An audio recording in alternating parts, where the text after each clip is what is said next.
Hi everyone, I am Charvi Jain. I'm a counseling psychologist and the founder of Over a Cup of Tea, which is a psychological wellness center. So, for each month, we choose a topic to focus upon for all our social media posts.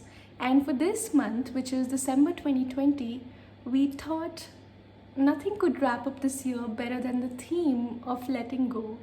And I bet most of you would agree with me because there's so much to let go of, right, in this year. There's so much of struggle, so much of challenges, and so much of trauma that we have all endured. So maybe it's time to sort of let go of all the negativity as we bring in the new year. And having said all of that, we do acknowledge that letting go can be quite hard for a lot of us. In fact, for most of us. And this video is just an attempt to sort of help you to make this process a tad bit easier. And in doing so, I think the first point that I feel is really important is making the decision. And this is also one of the hardest things to do in the process of letting go because there are 1,000 what ifs that come in the way whenever we think of or move towards the decision of letting go, right?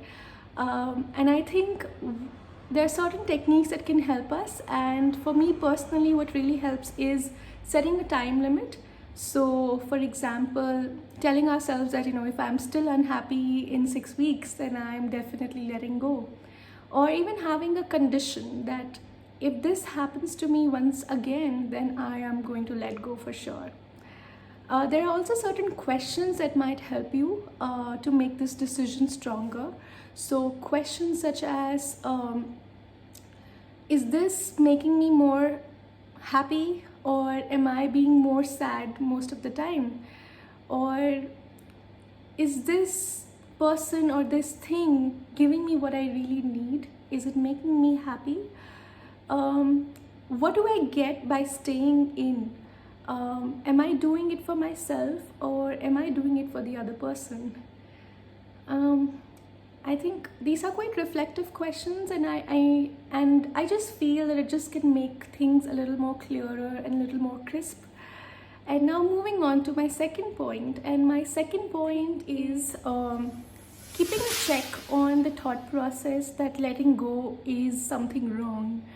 And I bet this crosses our mind a lot of times whenever we are in the process or whenever we are making a decision of letting go. Chances are that it might make you feel that you are being selfish. And that's valid because it might come from a place that you're thinking about yourself. But thinking about yourself doesn't make a thing selfish because, for one, self-care is never selfish. If it's toxic for you, if it's unhealthy for you, and if you're choosing to really work on that and draw those boundaries, that's a very healthy and brave thing to do. So that can never be termed as being selfish. And second is that whenever you're doing something for yourself, if it's not healthy for you, it's not going to be healthy for the other person also, because it's always a two-way process, right? So if you are doing something for yourself, making a healthy decision for yourself, be assured that it will be healthy for the other person too in the long run. And another reason why we may feel that this is something that is wrong is because we feel that letting go is giving up.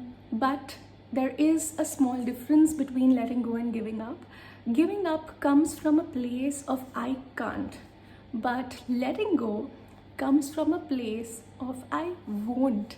And that is a small but a major difference because it's coming from a place of choice, it's coming from a place of healthy boundary making, and that makes it legit. All right.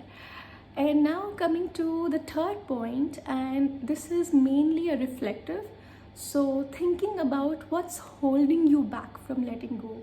Chances are that it might be thinking about the shoulds and musts, and possibly it might be really not your reasons, it might be somebody else's reasons. So I think questioning whether what's holding you back are they really your reasons, or are they reasons that are expected of you from other people? Or maybe your worries that, what will these other people say, or what will they think about you?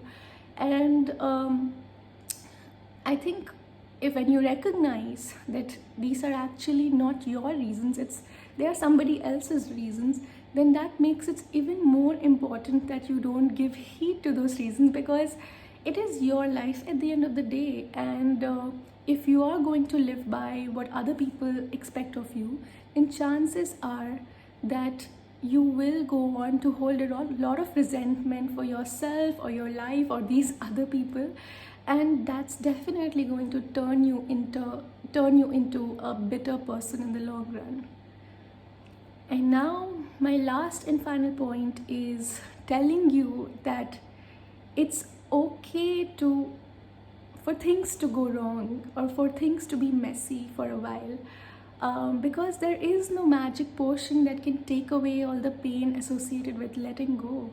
And honestly speaking, you will feel uh, all of those intensity of emotions. You will go through all of those pains associated with letting go, be it sadness, anger, resentment, confusion, or even being scared for that matter. And all I want to say is that it's okay to not be okay, and it's okay to feel all of those emotions, because I'm pretty sure that none of those emotions are alien to you. So you have felt it in the past, you have handled it in the past. So what's to say that you will not be able to handle it this time, right? You will handle it. Yes, it'll be difficult, it is going to be a bumpy ride, but you're doing it for yourself, right? So keep reminding yourself, all the reasons why you're doing it for, and I'm sure that's going to give you the momentum to go through with it. And knowing that, this is just a phase, and this too shall pass.